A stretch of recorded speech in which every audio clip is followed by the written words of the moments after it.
Amigos de Realidades, sean todos bienvenidos. Nuestro tema de enfoque para hoy, a manera de pregunta, ¿a quién quiere Dios prosperar? Amigos, creo que todos somos candidatos, ¿no es cierto? Todos quisiéramos que Dios nos bendiga, que Dios nos prospere, que Dios nos dé todo lo que estamos necesitando de Él, pero sabe, también vale la pena preguntarse a quién Dios está buscando. ¿Qué candidatos busca Dios a fin de prosperarlos? Pues amigos, con esto tiene que ver nuestro tema. ¿A quién quiere Dios prosperar? Leo para ustedes el libro de Salmos capítulo 1, versos 1 al 3, que de paso nos van a dar los claros indicadores y las claras respuestas respecto a nuestra interrogante, ¿a quién Dios quiere prosperar? Dice el Salmo 1, versos 1 al 3. ¡Qué alegría para los que no siguen el consejo de malos, ni andan con pecadores, ni se juntan con burlones, sino que se deleitan en la ley del Señor, meditando en ella día y noche? Son como árboles plantados a la orilla de un río que siempre dan fruto en su tiempo, sus hojas nunca se marchitan y prosperan en todo lo que hacen. Este último versículo, y prosperan en todo lo que hacen, nos está indicando con toda claridad a quienes Dios quiere prosperar, y esos han sido descritos en todo lo que se leyó antes de esa maravillosa conclusión. Prosperan en todo lo que hacen. ¿Quiénes son estas personas que prosperan en todo lo que hacen? ¿Quiénes son estas personas a quienes Dios gusta, de quienes Dios se agrada prosperar? Amigos, el texto nos dio uno a uno quiénes son y cómo son las personas a las que Dios quiere prosperar. Entonces hagamos el recuento. ¿A quién quiere Dios prosperar? Número uno, el texto bíblico señaló que es a quien sí, a quien sigue, o más bien a quien no sigue el consejo de malos.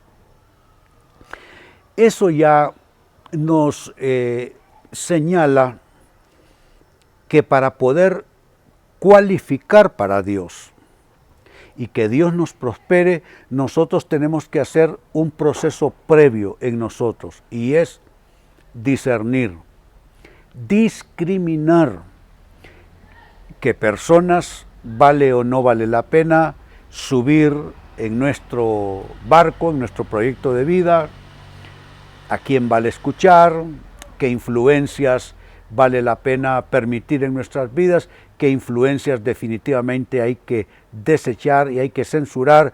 Dice que Dios prospera a quien no sigue el consejo de malos. Literalmente lo leímos. Qué alegría para los que no siguen el consejo de malos.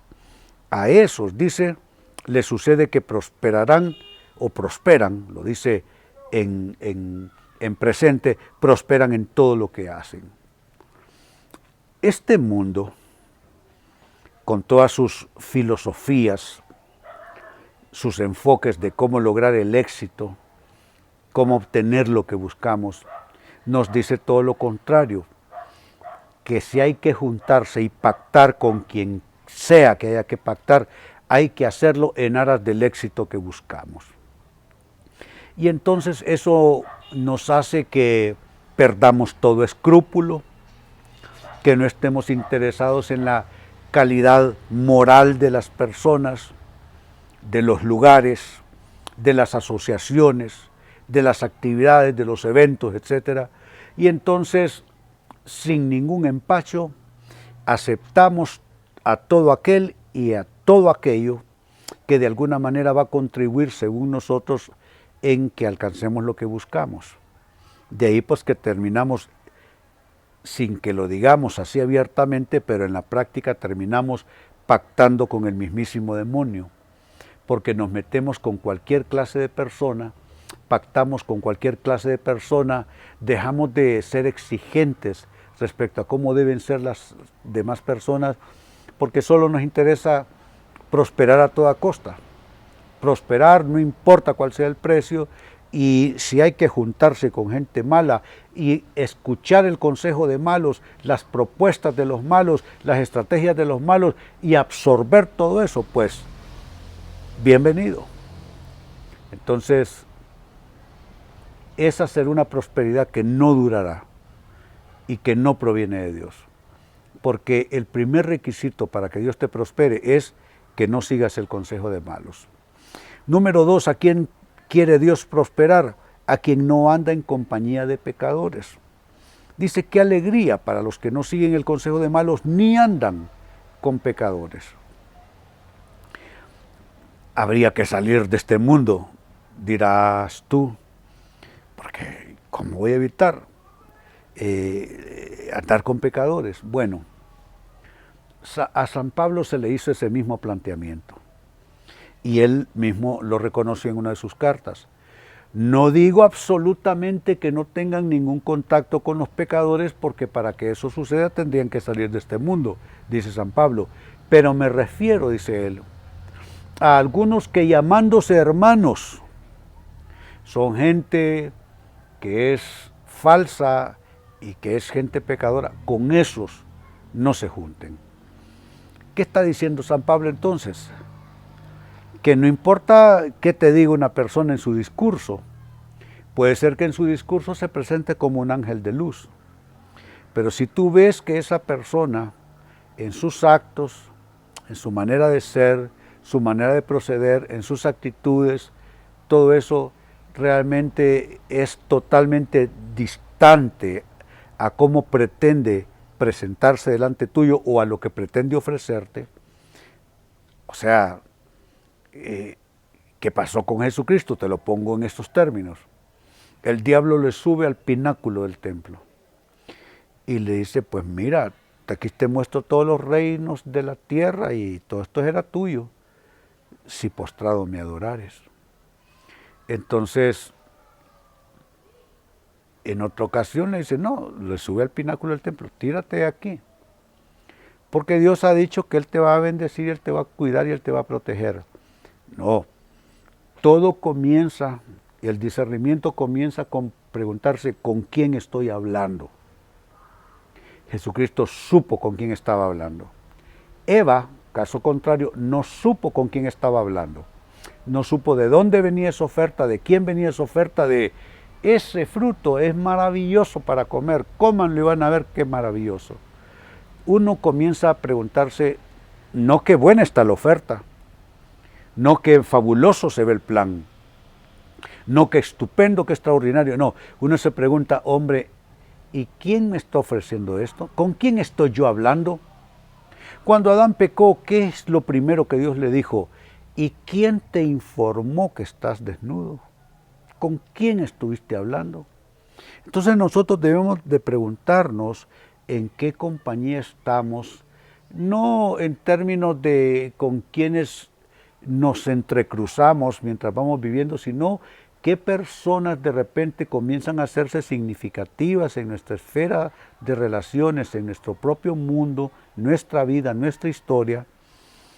Y si esa persona no califica y no cualifica a vista de Dios en el estándar de la palabra de Dios, entonces esa persona, no importa qué gran propuesta te esté haciendo, tienes que desecharlo, porque prácticamente eso sería andar con pecadores. Pablo lo dijo de otro modo, habló de someterse uno a yugo desigual con los pecadores. Y dijo que eso es para esclavismo, eso es para destrucción. Número 3, ¿a quién Dios quiere prosperar? Según el texto leído, Dios quiere prosperar a quien no se junta con burlones. Mire cómo fue clasificando. Dice, qué alegría, qué dicha, o bienaventurados, como se leen versiones más antiguas. Aquellos que no siguen el consejo de malos, ya se comentó. 2, que no andan con pecadores, recién se comentó. Y ahora 3, ni se juntan con burlones. Aquí se tradujo como burlones, en versiones antiguas se tradujo como ni se sienta en silla de escarnecedores. Esa expresión, silla de escarnecedores o sentarse en silla de escarnecedores, no es nada más que sentarse con la gente que habla mal del prójimo, la gente que hace burla del prójimo, por eso se tradujo aquí burlones. los que se ríen y hacen chistes de las cosas más sagradas y más importantes, cínicos, burlescos. Estos criticones, esos chismosos, esos burlones, son gente con la que no debieras asociarte. No puedes evitar, puede ser que éste esté en el escritorio más próximo al tuyo, en tu centro de trabajo, o viva al lado tuyo, en tu lugar de residencia. Tú no puedes hacer nada al respecto, pero sí tú puedes hacer todo respecto a no tener comunión con alguien así. La persona que le gusta sentarse literalmente a comerse a su prójimo. Son criticones, son burlones, son chismosos. Esto afecta a tu espíritu. Y cuando Dios te ve en semejante compañía, por mucho que Dios te ama, no te va a bendecir, no te va a prosperar. Así es que hazte un favor, revisa en tu entorno de relaciones y si encuentras que tú tienes demasiada comunión con gente que se dedica a criticar, a burlarse, a comerse a su prójimo, ni qué remedio a poner distancia entre tú y esa persona. Número 4, ¿a quién Dios quiere prosperar? A quien se deleita en la ley de Dios. Luego de pasar por distintas esferas de relación censurada por Dios, los malos, los pecadores, los burlones, ahora cambia de dirección y habla de que Dios va a bendecir a los que se deleitan en su ley y esto es importante. Hay quienes abren una Biblia por miedo. Creen que si no abren la Biblia, entonces algo malo les va a suceder. Les van a venir adversidades, las plagas de Egipto. ¿Sabe qué es eso? Es ver la Biblia como un amuleto. La Biblia, amigos, no es un amuleto. Como libro, es un libro cualquiera. Pero en términos de su contenido, cuando tú abres la Biblia, entonces se convierte en la palabra de Dios. Hay gente que duerme con una Biblia en su mesa de noche como para no tener pesadillas y no tener experiencias feas en medio de la oscuridad de la noche. La Biblia no es para eso. La Biblia cuando está cerrada no tiene ningún poder, es solo un objeto, es un libro.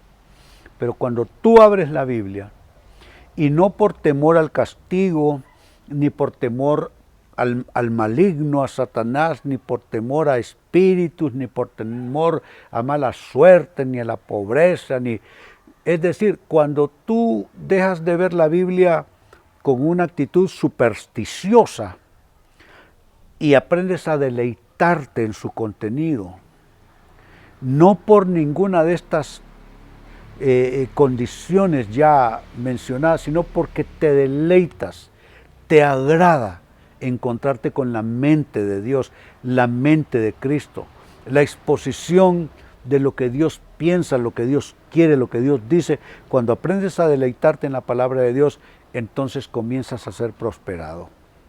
Pero qué diferente es esto, amigos, de aquellos cristianos, aquellos creyentes supersticiosos, que creen que hay que confesar un versículo de esto, confesar un versículo de lo otro. Eso es pura superstición, amigos. No se trata que tú estés confesando como quien está hablando una, ¿qué podemos decir? Una fórmula mágica para que algo pase. No. Se trata de interiorizar la palabra de Dios, leerla con verdadero agrado. Entonces Dios te va a prosperar. Pero si tú la utilizas como un talismán, como un amuleto, o te relacionas con ella en actitud supersticiosa, tal prosperidad no va a venir. Noten, dice, sino que se deleitan en la ley del Señor. Y número 5, con lo que cierro, ¿a quién quiere Dios prosperar? A quien medita en la palabra día y noche. No solo dijo a quien se deleite en la ley del Señor, sino que añadió meditando en ella día y noche.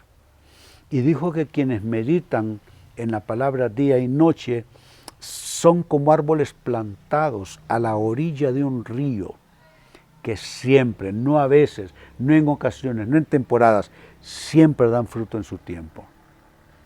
Sus hojas nunca se marchitan y prosperan en todo lo que hacen. Es meditar. No es leer de manera absurda, inconsciente, de manera irracional. Es leer para comprender, leer para meditar, para recibir revelación. Cuando tú lees porque quieres entender, porque quieres aprender, porque quieres conocer, entonces Dios te habla, Dios te muestra cosas, Dios abre tu entendimiento, y cuando tú entiendes la esencia, el espíritu de la palabra de Dios, entonces comienzas a prosperar en todo. Leí para ustedes en la introducción, amigos, de Salmos capítulo 1, versículos 1 al 3. Qué alegría para los que no siguen el consejo de malos, ni andan con pecadores, ni se juntan con burlones, sino que se deleitan en la ley del Señor, meditando en ella día y noche. Son como árboles plantados a la orilla de un río, que siempre dan fruto en su tiempo, sus hojas nunca se marchitan y prosperan en todo lo que hacen. Este texto nos dice a quién quiere Dios prosperar. Dios quiere prosperar a las personas que cumplen con estos 5, vamos a llamarles requisitos. 1, a quien no sigue el consejo de malos. 2, a quien no anda, no está en esa comunión, en ese ligue que es la compañía de los pecadores. 3, a quien no se junta con burlones. Estos son los escarnecedores. Sentarse en silla de escarnecedores es vivir en comunión con gente que vive hablando mal de su prójimo. 4, a quien se deleita en la ley de Dios. Y 5, finalmente, para una descripción total y completa, a quien medita en la palabra día y noche. Amigo, amiga, trata de cumplir con estos requisitos y serás prosperado en todas las cosas. Amigos, con esto cierro el tema. De igual manera me despido y les recuerdo que nuestro enfoque de hoy ha sido titulado ¿A quién quiere Dios prosperar?